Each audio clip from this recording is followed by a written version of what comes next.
और जोर से चिल्लाया, निरंजन। मैं बाहर निकली कि साधु को खाली हाथ नहीं जाने देते, तो मैंने एक लोटा भर के चावल देने के लिए निकला। मैंने कहा बाबा जी ये ले लीजिए। बोलते मैंने कहा तुम्हें क्या चाहिए आपको? उन्होंने दीवार से मिट्टी निकाली, ऐसे किया और उसको मोती बना दी। मैंने कहा अरे बहुत सुंदर बाबा जी, ये तो बड़ा अच्छा चमत्कार है, और दिखाओ। उनको आश्चर्य हुआ कि मेरे को कोई आश्चर्य नहीं हो रहा। वैसे देखे मेरे को, फिर ऐसे ऐसे किए, वो मोती को अंगूठी बना दी। अरे मैंने कहा बड़ा सुंदर, और कुछ दिखाओ। बोले मैंने कहा क्यों? बोले दे 50 रुपए। मैंने कहा बाबा जी आप मोती से, मिट्टी से मोती बनाए, मोती से अंगूठी बनाए, तो एक काम करो 50 रुपए बना लो। भाग गए वो, भागते जगह न मिली क्योंकि मैंने वो नकाब। हालेलुया। जय मसीह की प्रियो, आज हम एक ऐसे वीडियो के बारे में बात करेंगे जहां एक साधु ने बताया कि उनकी और उनके जैसे साधु जो इस संसार में पाए जाते हैं किस तरह से लोगों को भरमा देते हैं, बहुत से चिन्ह चमत्कार दिखाकर ठगते हैं। उन सभी के विषय में ये साधु बाबा ने उनका नकाब हटाते हुए क्या कहा, आइए हम सुनेंगे। मुझे दोष हटाना है, मुझे ज्ञान चाहिए। गुरुर ब्रह्म गुरुर विष्णु गुरुर देवो महेश्वराय गुरुर साक्षात पराब्रह्म तस्मै श्री गुरुवे नमः। गुरु निर्माता है, गुरु सृजन करता है और उसको सस्टेन करता है और उसके बाद अज्ञानता के बीजों का नाश करता है। मैंने कहा ये गुरु कहाँ है? मुझे गुरु चाहिए। जिन गुरु जैसा जानिया तिनको तैसा लाभ। ओ से प्यास न भगत जब लगी धसाए न आब। ओ से चाटने से प्यास नहीं बुझती, चाहे पूरे चारा की ओस चाट लो नहीं प्यास बुझेगी जब तक एक लोटा पानी ना मिल जाए। मैंने कहा वो गुरु जो जीवन का जल देता है वो कहाँ छुपा हुआ है? तो मैंने अपने पिताजी से पूछा बार बार, तो पिता ने कहा ठीक है बेटा, तुमको गुरु चाहिए तो मैं एक काम करूंगा। मेरे घर में बहुत गुरु लोग आते थे, बड़े बड़े गुरु, स्वामी साधु संत, और मैं उनके पास बैठा रहूं और उनसे पूछूं कि गुरु कहाँ है, हमको गुरु चाहिए, एक सच्चा गुरु चाहिए, सदगुरु चाहिए। तो वो बढ़िया गांजा आंजा लगाए मुंह में, बोले हम ही है गुरु, हम ही है। मेरे घर में कोई नहीं था। गुरु जी एक बाबा जी आए, मैं बुराई नहीं कर रहा हूँ, इस मंच से मैं बताना चाहता हूँ मेरा अनुभव जिससे मैं गुजरा हूँ। एक बाबा जी चिल्लाए, बड़े उनका विराट रूप, बड़ा मध्य प्रदेश पूरा बाहर उनका, जोर से चिल्लाया निरंजन। मैं बाहर निकला और पिताजी मेरे बड़े धार्मिक प्रवृत्ति की, और वो अकाउंटेंट ऑफिसर थे हमारी डिस्ट्रिक्ट में। तो मैं बड़े से निकला। पिता ने कहा था कोई व्यक्ति आए मांगने वाला उसको खाली हाथ नहीं जाने देना। हमारे यहाँ कहते हैं कि साधु को खाली हाथ नहीं जाने देते। तो मैंने एक लोटा भर के चावल देने के लिए निकला। मैंने कहा बाबा जी ये ले लीजिए। बोलते मैंने कहा तुम्हें क्या चाहिए आपको? उन्होंने दीवार से मिट्टी निकाली, ऐसे किया और उसको मोती बना दी। मैंने कहा अरे बहुत सुंदर बाबा जी, ये तो बड़ा अच्छा चमत्कार है, और दिखाओ। उनको आश्चर्य हुआ कि मेरे को कोई आश्चर्य नहीं हो रहा। वैसे देखे मेरे को, फिर ऐसे ऐसे किए, वो मोती को अंगूठी बना दी। अरे मैंने कहा बड़ा सुंदर, और कुछ दिखाओ। बोले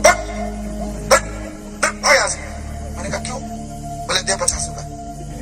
मैंने कहा बाबा जी आप मोती से, मिट्टी से मोती बनाए, मोती से अंगूठी बनाए, तो एक काम करो 50 रुपए बना लो। भाग गए वो, भागते जगह न मिली क्योंकि मैंने वो नकाब। ईश्वर इन बातों में नहीं है, ईश्वर इन चीजों में नहीं है। कोई पर्ची निकाल दे रहा है, कोई कुछ निकाल दे रहा है, अपन पागलों की तरह भागे जा रहे हैं। वहां बैठा, ये भागा, वो धारा, ऐसे नहीं है। ईश्वर रूपांतरण में है, जिंदगी के बदलाव में है। जब एक दुष्ट से दुष्ट आदमी का भी हृदय बदलता है तब ईश्वर का हृदय आनंदित होता है।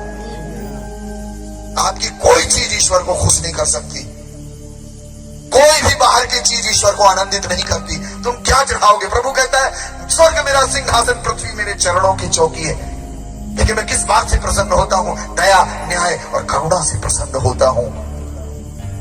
उसको जो जानने लग जाता है उसको आनंद आता है। और वो जानना इन बाहरी परतों में नहीं है, अन्नमय कोश में नहीं है, प्राणमय कोश में नहीं है, मनोमय कोश में नहीं है, विज्ञानमय कोश में नहीं है कि हमने पढ़ लिख लिया, ये पा लिया, वो पा लिया, अमेरिका में पढ़ रहे इतना कमा लिया। नहीं नहीं नहीं नहीं, ये सब यही धरा रह जाना है। तेरी आत्मा, तो प्रभु कहते हैं कोई मनुष्य संसार की सारी संपत्ति प्राप्त कर ले लेकिन अपने प्राण को खो दे, उससे क्या लाभ?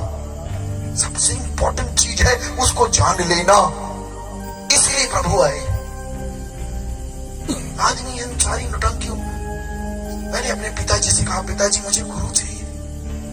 मेरे पिता ने मुझे तंत्र साधना सिखानी शुरू की। तंत्र साधना के 3 खंड होते, मारण, सम्मोहनम, उच्चाटनम।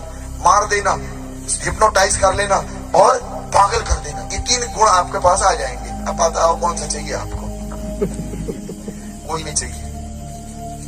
मेरे पास लोग आते आश्रम में, बोले बाबा जी हमको ना हमारा वो चांदी चोरी हो गया, चांदी का पहनने वाला चोरी हो गया, आप ऐसी प्रार्थना करो जिसने चुराया उसको खून की उल्टी हो मर जाए। मैंने कहा इस टाइप की प्रार्थना नहीं होती बेटा यहाँ पे। यहाँ तो एक ही प्रार्थना होगी कि प्रभु उसको सद्बुद्धि देना और उस पर भी दया करना। यही मंत्र है बाइबल में।